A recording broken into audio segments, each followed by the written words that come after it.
Bab 5 Ketidaksepakatan. Di program, sebuah pembacaan yang salah terhadap teori pasca-strukturalis mengklaim bahwa teori ini menghilangkan kemampuan kita untuk memilih atau bertindak sebagai agen dalam hidup kita sendiri. Sekali lagi, ini pemikiran biner. Jika subjek merupakan efek dari makna, jika kita tidak bebas dan bukan merupakan asal-usul independen dari keyakinan dan nilai-nilai kita sendiri, maka kita tak lebih dari kecerdasan artifisial yang diprogram di luar diri kita untuk bertindak sesuai pola yang ditentukan di tempat lain.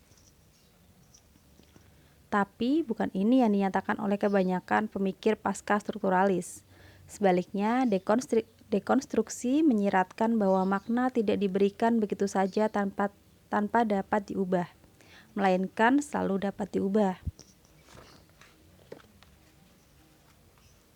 Dalam seluruh karyanya, Foucault menekankan kemungkinan resistensi karena kekuasaan selalu berupa kekuasaan terhadap sesuatu atau orang yang dapat membangkang. Tak ada yang mengklaim kekuasaan terhadap tanaman. Dalam model Foucault, kekuasaan bergerak, fleksibel, dan dapat dipindahkan, baik posisi Foucault maupun posisi Derrida dengan cara yang berbeda, menyiratkan pilihan dan tanggung jawab etis dan politis. Slavoj Žižek dan Jean-François Lyotard dengan cara yang berbeda menerima konflik begitu saja dan mengasumsikan bahwa kita memilih salah satu pihak. Tanggung jawab. Karya Mutahir Derrida banyak berbicara soal etika, soal bertindak secara tepat dalam sebuah dunia tanpa kebenaran fondansial yang membentuk landasan pilihan. Sebaliknya, agama bergantung pada landasan tersebut. Agama menentukan apa yang sebaiknya kita lakukan dengan menaati kehendak Tuhan, sebagaimana diwahyukan kepada para pendeta atau nabi dalam tanda-tanda suci. Kehendak Tuhan dalam hal ini dianggap universal dan utama, sebuah realitas suci dan absolut yang tak dapat dijangkau oleh penyelidikan manusia. Kepercayaan sekuler barangkali menemukan realitas utama lainnya untuk menduduki posisi struktural otoritas serupa. Akal misalnya, atau hukum moral, atau mungkin hukum alam. Nilai-nilai metafisika tersebut dijadikan fondasi tertinggi tempat nilai-nilai lain bergantung. Namun, jika nilai-nilai itu berasal dari bahasa, dan bahasa membagi dunia secara berbeda dari budaya ke budaya, maka tak ada kepastian mengenai realitas universal dan mendasar. Kehendak Tuhan mungkin ada atau mungkin saja tidak. Tapi seperti yang diperlihatkan sejarah, kehendak itu menjadi arena pergulatan yang keras karena kedua belah pihak yang berkonflik biasanya mengklaimnya sebagai penyebab. Salah satu isu krisis pada abad ke-21 mempersoalkan apakah konflik itu sebaiknya ditafsirkan oleh Timur atau Barat. Hal serupa berlaku pada akal dan alam. Keduanya seringkali dikutip dalam sebuah peristiwa guna mendukung sudut pandang yang berlawanan, feminis dan anti-feminis, gay dan homofobia. Lalu, mungkinkah sebuah etika dekonstruksi sebuah etika tanpa metafisika? Karya Derrida sendiri adalah karya yang skeptis tapi juga tegasnya afirmatif. Jika di satu sisi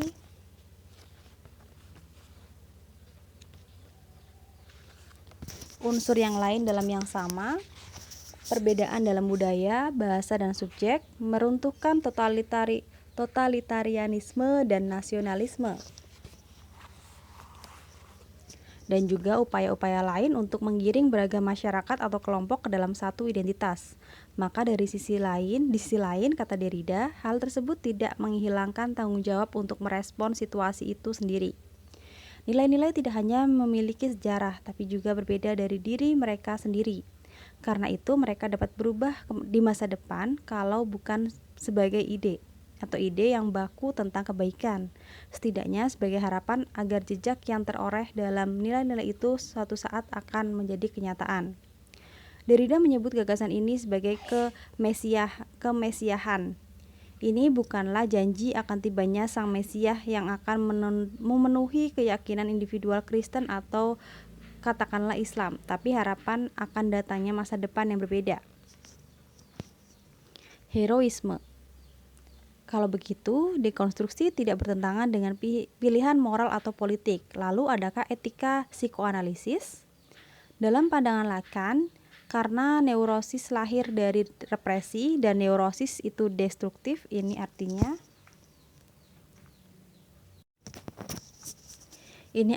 kita tidak boleh menyerah pada hasrat kita sendiri. Proposisi ini tidak sederhana atau hedonis seperti kedengarannya. Ia memang tidak membantu diri Anda untuk mencapai apapun yang Anda pikir Anda inginkan. Karena hasrat selalu tidak sadar dan objek dari keinginan sadar kita hanya terletak pada sesuatu yang tidak kita kenali. Betapapun tampaknya kita menginginkan hal itu secara sadar dan hanya itu. Menurut Lacan, objek primordial selalu hilang dari subjek. Objek pertama libido dalam pikiran Freud, seperti diketahui semua orang, adalah ibu. Bagi Lacan, ibu atau dengan I besar bukanlah person, tapi posisi struktural. Lacan menilai objek cinta maternal ini hilang dalam yang real, yang cenderung diputus dari kita oleh dunia penanda. Namun pada waktu yang sama kita terus menempatinya sebagai organisme dalam budaya yang kontradiktif. Sebagai organisme kita tidak dapat lari dari yang real, namun di sisi lain kita tidak dapat kembali padanya, kecuali dalam kematian. Tapi kematian akan melenyapkan subjek dan hasrat subjek. Objek yang hilang dalam yang real yang tak dapat dilepaskan itu menandai sebuah janji kenikmatan yang tak terpermanai, namun hanya akan mengiring pada keterputusasaan. Tidak boleh menyerah pada hasrat Anda dalam hal ini berarti berbahaya. Lacan menganggap heroisme sebagai pencarian objek yang hilang apapun ongkosnya. Contoh yang ia kemukakan dalam seminar pada 1959 sampai 1960 adalah Antigone. Lacan tidak menyinggung apa yang dengan remeh ia sebut kebaikan. Kebaikan adalah kewajiban, pengorbanan diri, bekerja untuk kebaikan orang lain dengan asumsi bahwa Anda mengetahui hal ini dengan kesan baik seperti yang dipahami masyarakat ortodoks. Antigone tidak peduli dengan kebaikan. Raja Kreon memerintahkan agar jenazah saudara laki-lakinya, pengkhianat Polisines, tidak boleh dikuburkan. Tujuannya adalah memberi contoh kepada yang lain. Antigone tanpa bermaksud meremehkan pengkhianatan itu, tergerak untuk memakamkan Polisines secara layak semata karena ia adalah kerabatnya sendiri dan karena mereka lahir dari rahim yang sama. Ia menentang hukum, aturan tingkah laku, kewajibannya pada saudara perempuan dan calon suaminya, serta kesan baik seperti yang dipahami oleh masyarakat. Ia pun mengubur saudara laki-lakinya. Ia tahu bahwa hukuman mati akan mengirimnya ke liang lahat, atau dalam istilah Lacan, mengirimnya kembali hidup-hidup ke yang real. Seperti Freud, Lacan kemudian melacak pada protagonis dari tragedi Yunani ini dorongan yang memaksa manusia melampaui keinginan sadarnya. Lacan menekankan watak kontradiktif paksaan yang telah memotivasi kita.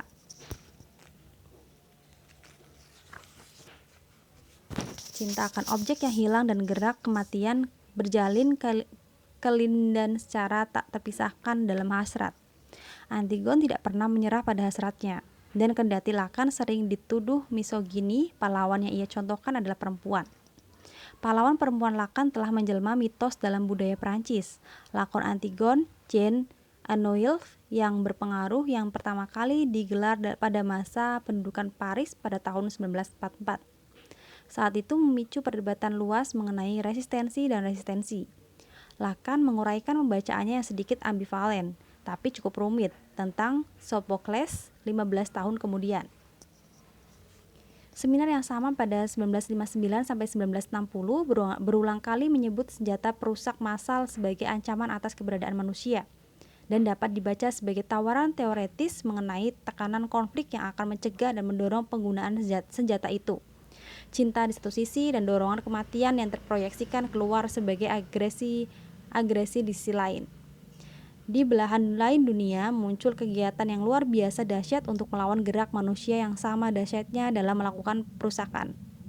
The British Campaign for Nuclear Disarmament atau kampanye Inggris untuk pelucutan senjata nuklir didirikan pada 1958 dengan Bertrand Russell selaku presiden pertamanya.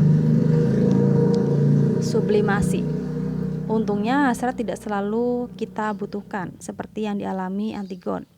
Freud menghubungkan eksistensi peradaban dengan proses sublimasi yang mengubah dorongan seks liar menjadi kegiatan sosial yang disetujui. Kreasi artistik contohnya. Lacan melihat karya seni sebagai upaya menorehkan kembali objek yang hilang. Tapi sublimasi tidak hanya untuk para seniman. Dalam sebagian besar hidup, Lacan percaya dorongan tersebut digunakan untuk melayani kepentingan peradaban, mengambil jalan yang lurus dalam membuat sesuatu, mengajar, menulis, atau mencari rangsangan untuk memperoleh pengetahuan. Walaupun begitu, hasrat mendorong kita dalam bentuk ketidakpuasan radikal terhadap sesuatu pada saat kita menemukannya. Sebuah keresahan yang dapat ditemukan jalan keluarnya dalam komitmen perubahan sosial dan politik.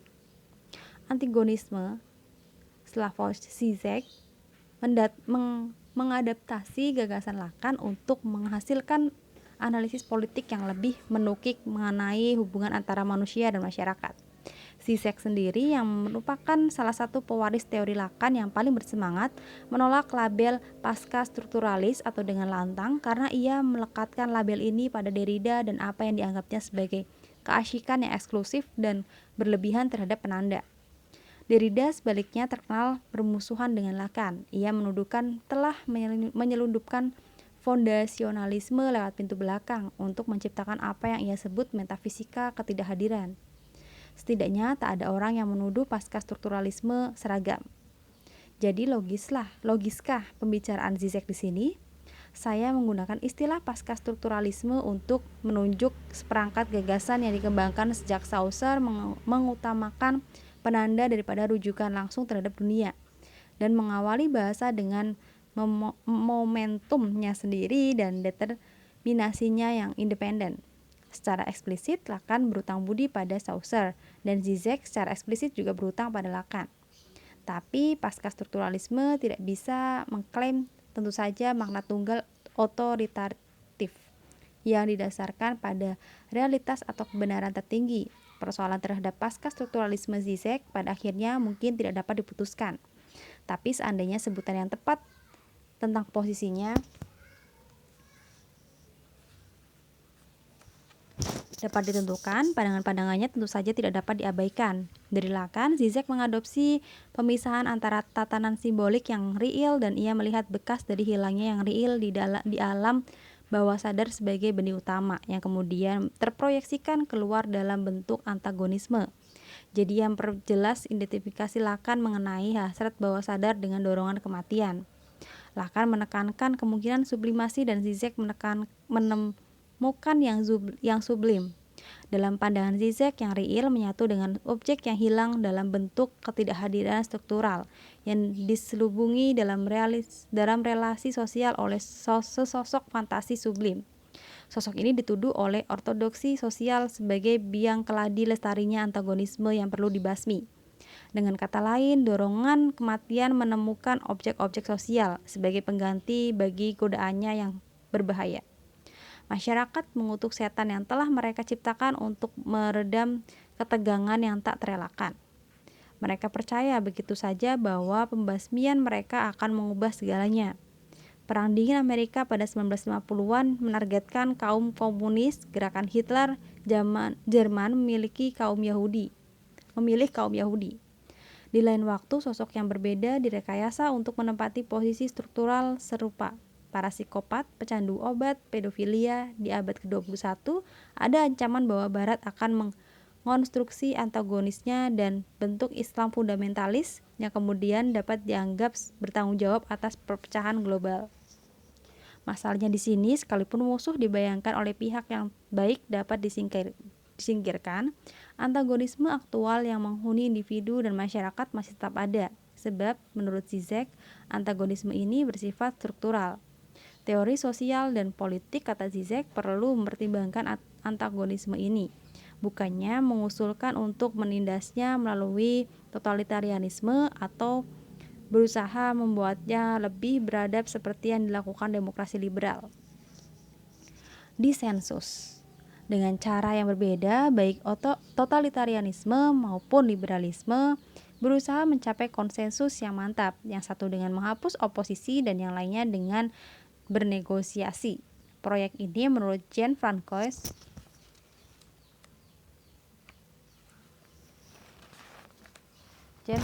Lyotard sebetulnya salah. Apa yang kita butuhkan agar segalanya lebih baik, kata Lyotard, bukanlah konsensus, tapi disensus atau ketidaksepakatan. Komitmen pada konsensus diam-diam menawarkan keterpusatan. Konsensus mengkompromi kandidat yang tidak diinginkan oleh siapapun, tidak memuaskan siapapun, dan menyisakan banyak hal. Sebaliknya, perbedaan intelektual, kemampuan berinovasi, berpikir lateral, dan heterogenitas menawarkan modifikasi terhadap aturan-aturan dan konvensi-konvensi yang ada. Disensus menentang status quo. Bagaimana disensus secara aktif membantu berkembangnya ketidaksetujuan, tapi bukan sebagai kekerasan. Di manakah peluang untuk mengonstruksi dan memperdebatkan perbedaan pandangan dalam gagasan pasca strukturalis tentang budaya manusia? Atau apakah praktik penandaan memungkinkan kita untuk menelaah secara teoretis praktik-praktik yang menentang tuntutan hegemonisasi budaya? Permainan bahasa. Dalam sebuah tanggapan, Lyotard tertarik dengan gagasan Ludwig Wittgenstein tentang bahasa sebagai rangkaian permainan. Ungkapan-ungkapan dapat dibagi ke dalam beragam tipe, yang bergantung pada aturan-aturan yang sama, dan menghasilkan hubungan antara para pembicara seperti permainan membutuhkan aturan dan memunculkan hubungan di antara permainannya. Sebagai contoh jelas, Lyotard, sebuah pernyataan tentang fakta, menempatkan orang yang mengeluarkan pernyataan tersebut pada posisi yang mengetahui, dan lawan bicaranya sebagai orang yang setuju atau tidak setuju. Sebaliknya, sebuah pertanyaan membalik peran ini. Jika saya bertanya tentang jalan, saya melekatkan pengetahuan pada lawan bicara saya. Tidak heran jika laki-laki lebih sulit minta petunjuk daripada perempuan. Jika saya memberikan sebuah instruksi, berarti saya mengklaim otoritas. Lawan bicara saya bisa saja menerima hal ini, atau bisa juga menolak dan menentangnya. Dalam contoh-contoh ini, pembicara secara implisit mengklaim atau juga memberikan kekuasaan, sedangkan lawan bicara menerima atau menyembunyikan posisi yang ditawarkan. Kita tak pernah bisa memprediksi dengan tepat gerakan yang akan dilakukan oleh lawan bicara kita. Dalam hal ini, kata Lyotard, dialog dapat dilihat sebagai serangkaian manuver, dan berbicara adalah melawan dalam konteks permainan. Walaupun buru-buru ia menambahkan bahwa kita tidak selalu bermain untuk menang. Ada kesenangan yang bisa diperoleh dari kemampuan linguistik, menceritakan lelucon, menciptakan kisah, membuat slogan, membuat permainan kata-kata. Mungkin dalam contoh ini, atas lawan kita adalah bahasa konvensional itu sendiri. Humpty Dumpty-nya Lewis Carroll akan sangat setuju. Interpretasinya mengenai Jabberwocky adalah inovasi linguistik dan basa-basi yang menarik seperti puisi. Dan ia melakukan percakapan dengan Alice dalam serangkaian gerakan. Pada satu titik, dia meminta untuk kembali ke percakapan terakhir, sehingga tak heran kalau Alice tidak bisa mengingatnya. Dalam kasus tersebut, kita dapat mengulanginya sekali lagi, kata Humpty Dumpty. Dan sekarang giliranku untuk memilih satu tema. Ia berbicara tentang hal itu seolah-olah itu permainan, pikir Alice. Tapi pencipta Humpty Dumpty juga pasti akan setuju. Bukan kebetulan bahwa Stroke the Looking Glass yang secara konsisten menentang pembaca dengan teka-teki dan permainan tebak kata terstruktur seperti permainan catur. Dalam pertukaran sehari-hari, permainan bahasa tidak memerlukan kemauan sadar. Gagasan Lyotard dimaksudkan untuk menggambarkan apa yang terjadi, entah pembicara mengetahuinya atau tidak. Tapi proses tersebut akan menjadi sadar. Dengan memenangkan satu putaran, membalas secara tak terduga, mengubah tema perdebatan atau menolak posisi yang dominan, kita dapat mengubah relasi kuasa meski diam-diam. Titik-titik yang menghubungkan. Betapapun diri kita tampak lemah seperti orang, kata Lyotard, menempati sebuah sirkuit komunikasi. Kita semua menduduki titik-titik yang menghubungkan nodal points yang menjadi tujuan pesan-pesan yang dikirim, dan tempat kita mengirimkan kembali pesan-pesan itu. Gangguan pada pesan, betapapun sedikitnya, mengubah isi pesan atau tempat sasaran, dan dalam proses itu mampu mengubah relasi kuasa yang sengaja ingin kembali ditegaskan. Modifikasi semacam ini, seperti kita tahu, terjadi setiap waktu. Anda mendengarkan satu instruksi tapi mereduksi yang penting.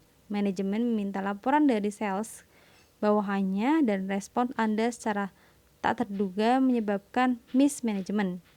Novel dapat mengundang perubahan simpati dan juga kesetiaan. Jane Rice menceritakan kembali kisah Charlotte Bronte tentang istri gila Tuan Rothschild dari sudut pandangan Bertha Mason. Jacqueline Rose menulis ulang karya Proust A la Rivière du Temps Perdu dari sudut pandang Albertine. Saat Baz Luhrmann memindahkan latar Romeo Juliet William Shakespeare-nya 1966 dari masa Renaissance Verona ke pantai Verona, California. Ia membalik lakon tentang konflik percintaan.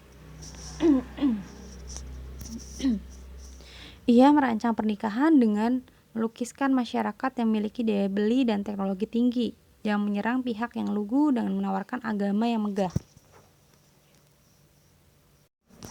Namun tak mampu menjadi pilihan yang menenteramkan di dunia yang kejam. Pada masa perang, setiap pihak mendefinisikan kembali pesan dari pihak lain. Suatu perang terhadap terorisme menjadi perang melawan Islam, dan dalam proses itu membangkitkan seruan yang mengerahkan Timur untuk menghadapi Barat.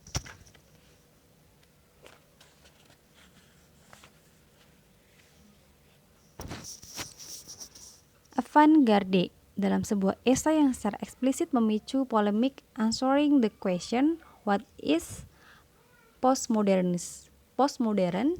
Lyotard mengemukakan sebuah pembelaan terhadap disensus yang terus berlanjut dalam seni.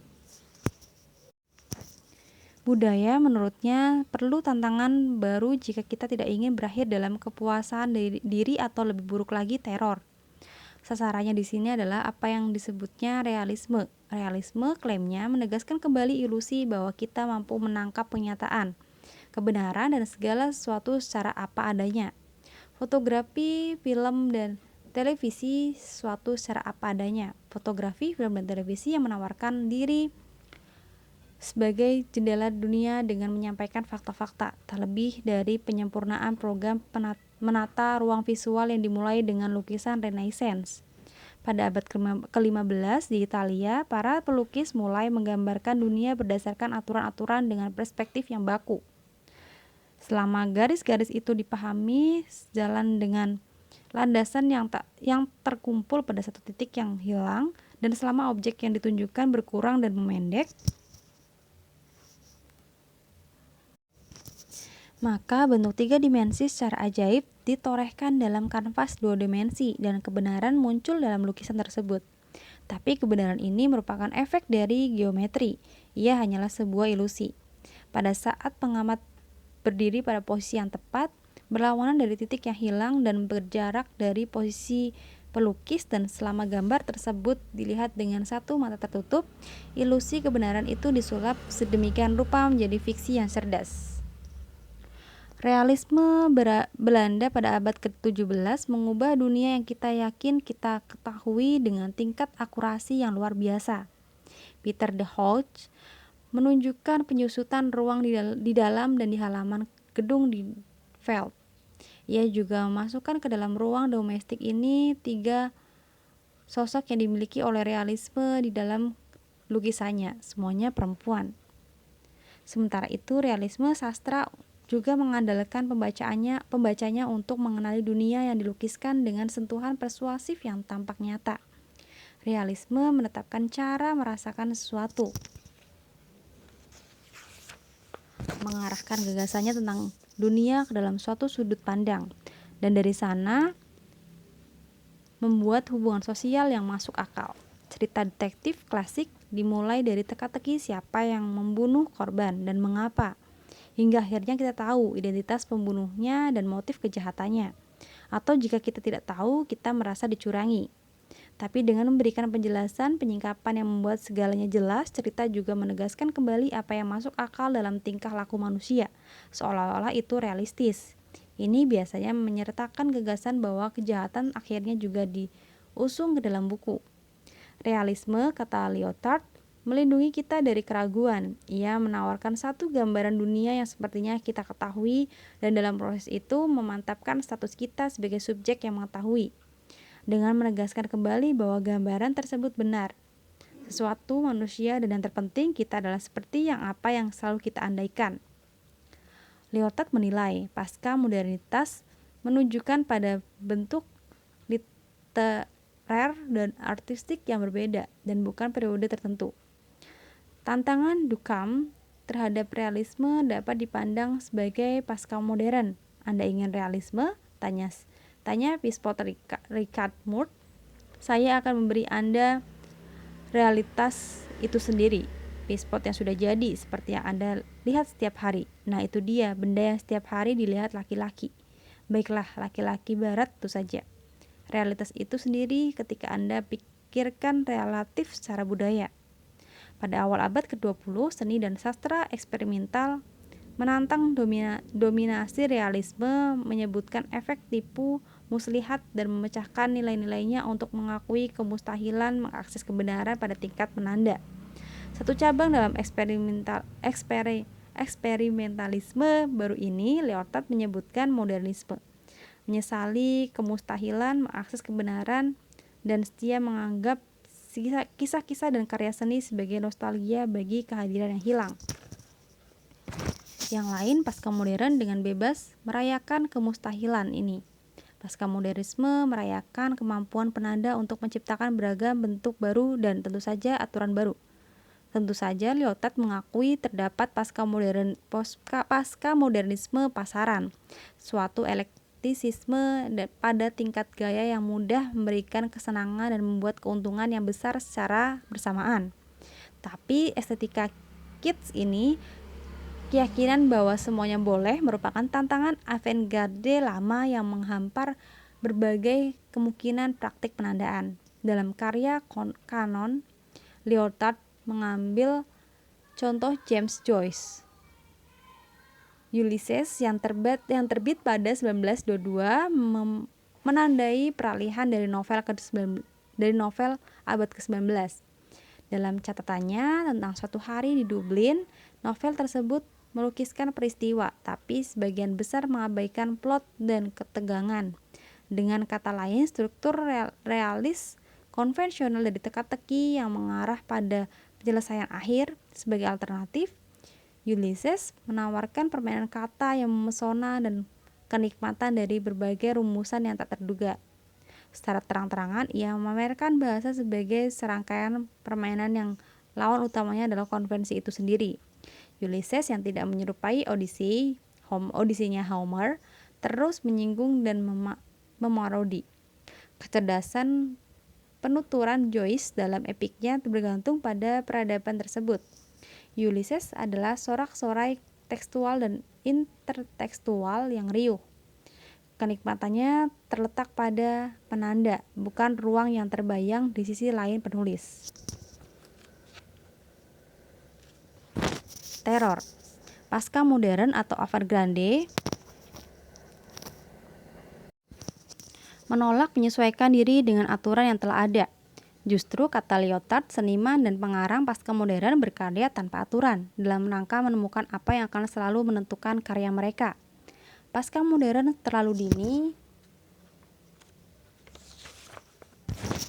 sekaligus lambat.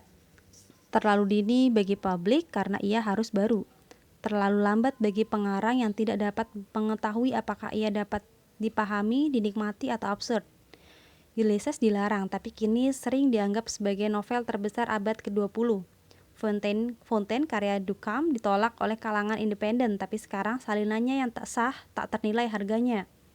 Dalam hal ini, pasca modernisme tidak hanya menawarkan tantangan, tapi juga pertanyaan. Secara implisit ia bertanya, apa yang Anda pikirkan? Atau lebih baik lagi, apakah Anda mampu berpikir melampaui apa yang telah diketahui? Mungkinkah mengakui apa yang tidak diketahui sampai saat ini? Baik Nazisme maupun Stalinisme menyesalkan avant-garde. Sosialisme nasional mendukung klasikisme dan menyatakan kemerosotan seni modern.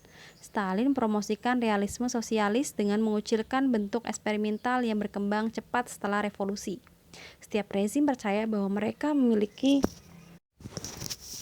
Mereka memiliki kebenaran dan seni harus menegaskan kembali keyakinan itu dengan mereproduksi realitas yang diterima oleh otoritas yang ada. Lyotard mengasosiasikan fantasi memiliki kebenaran dengan teror. Avant-garde bukan hanya soal gaya, sebab ia melontarkan pertanyaan, meruntuhkan segala kepastian termasuk kepastian bahwa Anda memiliki kebenaran dan berhak membunuh orang-orang atas nama kebenaran.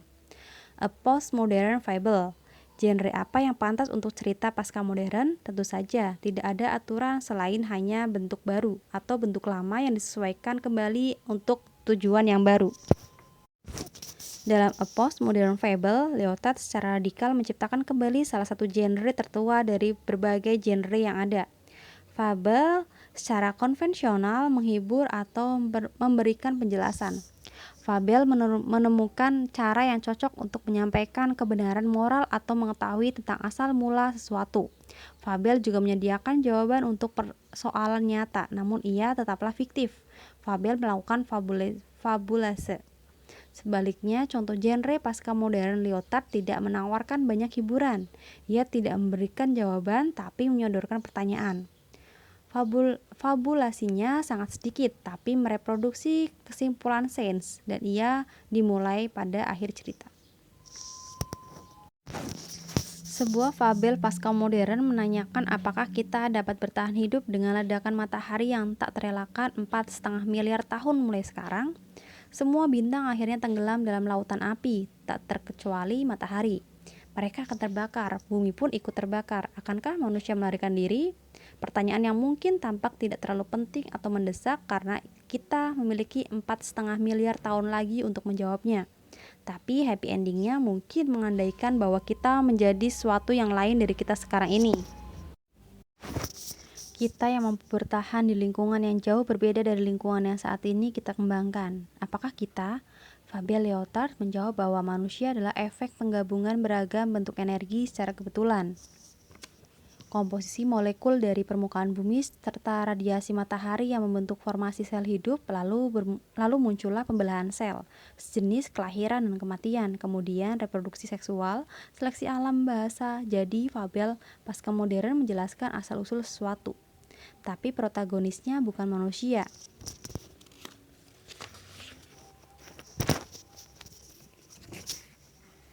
Yang dipahami tak lebih dari sekedar efek betulan, melainkan energi itu sendiri.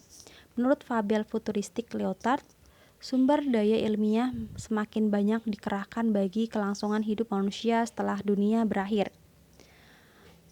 Tubuh manusia yang biasa hidup di bumi akan memerlukan pembentukan atau penggantian kembali organ tambahan sebegitu rupa sehingga otak akan terus bekerja dalam lingkungan yang berbeda. Tapi bagaimana persisnya itu terjadi, cerita ini tidak berkata apa-apa. Karena ini fabel pasca modern, teks juga berisi komentar tentang kisah yang diceritakannya.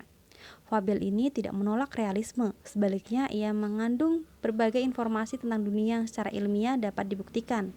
Tapi ia bukanlah sains. Sebagai karya fiksi, fabel justru menampilkan sebuah organisasi bahasa yang khusus yang pada dasarnya merupakan bentuk energi dalam tingkat yang benar-benar kompleks. Fiksi butuh imajinasi, sains dan teknologi juga butuh imajinasi pada tingkat yang tinggi, tapi keduanya pada akhirnya tunduk pada kriteria kebenaran dan harus rela pernyataannya diverifikasi atau difalsifikasi. Tapi fabel tidak. Fabel berhak meninggalkan jawaban dalam suspensi, melepaskan pilihan untuk melakukan penemuan, eksplorasi, dan paralogi kepada pembaca. Kita diundang untuk membubuhkan ending seperti yang ada pada cerita, dan dalam proses tersebut, mengandaikan diri kita digantikan oleh sesuatu yang tak terbayangkan. Apa yang membuat fabel ini pasca modern, kata Lyotard, adalah penolakannya terhadap struktur teologis narasi-narasi besar yang menjadi ciri modernitas. Modernitas dalam hal ini dimulai oleh agama Kristen yang menawarkan sebuah pola dasar dari narasi-narasi besar. Menurut Kristen, berakhirnya dunia akan mengembalikan kondisi pada keadaan semula. Dengan kata lain, kekuasaan Tuhan akan memulihkan hubungan dengan manusia seperti dahulu, sebelum kejatuhan. Selama pencerahan, narasi-narasi besar sekuler menulis ulang kisah ini, menjanjikan pulihnya kekuasaan alam demi kebaikan manusia atau masyarakat tanpa kelas keadaan semula sebelum segalanya memburuk. Fabel pasca modern Lyotard tidak memberi ruang bagi asumsi bahwa sejarah dimotivasi oleh sebuah desain yang akhirnya bekerja untuk kebaikan manusia sebagai subjek. Sebaliknya, fabel tersebut memperlakukan waktu sebagai serangkaian tahap energi yang diskontinu dan subjek sebagai sebuah efek temporer, bukan motif melainkan sebuah kebetulan yang dihasilkan oleh kondisi sebuah materi yang tak kekal. Jadi fabel tersebut suram, sebuah kisah yang sejalan dengan ketidakpastian pasca modern, sebuah kondisi yang diteorikan oleh pasca strukturalisme sendiri. Tapi fabel ini tidak pesimistis karena ia membiarkan masa depan terbuka. Kita, kata fabel itu, bukanlah hasil belas kasihan dari sebuah kekuatan yang jahat. Kita juga bukanlah ciptaan dari sebuah perancang yang baik hati.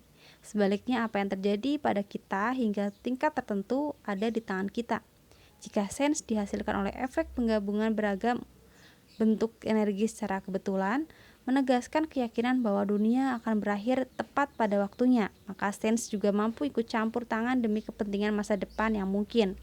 Karena dengan beberapa versi otak dan manusianya yang tak terbayangkan. Akhir cerita dengan demikian ditentukan. Selain itu, cerita tersebut adalah sebuah fabel, sebuah fabulasi yang meminta, kata Lyotard, bukan untuk dipercaya, tapi untuk kita renungkan. Pasca strukturalisme dan refleksi. Apa yang ditawarkan pasca strukturalisme pada akhirnya adalah kesempatan dan alasan untuk berefleksi. Pasca strukturalisme mengusulkan sebuah leksikon dan sintaksis, yakni kosakata dan petunjuk bagaimana kata-kata berhubungan satu sama lain secara logis. Tapi bahasa yang dikemukakan pasca strukturalisme tentu saja berdasarkan kajian bahasa itu sendiri. Lebih berguna dalam mendorong pertanyaan yang menaguhkan daripada memberikan jawaban final. Proyeknya, berbagai pertanyaan itu mungkin menggantikan alternatif yang membingungkan dari pasar intelektual dengan ketidakmenentuan yang lebih terfokus, dengan menentukan pilihan-pilihan sembari mengajukan dalam debat terbuka. Dalam hal ini, dengan menekankan agar kita membuat cerita kita sendiri yang tunduk pada paksaan-paksaan tertentu, pasca strukturalisme sejak awal telah bersikap skeptis terhadap warisan otoritas dan afirmatif terhadap kemungkinan-kemungkinan masa depan. Yang terpenting, pasca strukturalisme seperti fabel Lyotard meminta untuk kita renungkan. Selesai. Terima kasih sudah mendengarkan pembacaan buku pasca strukturalisme. Sampai jumpa di pembacaan buku selanjutnya.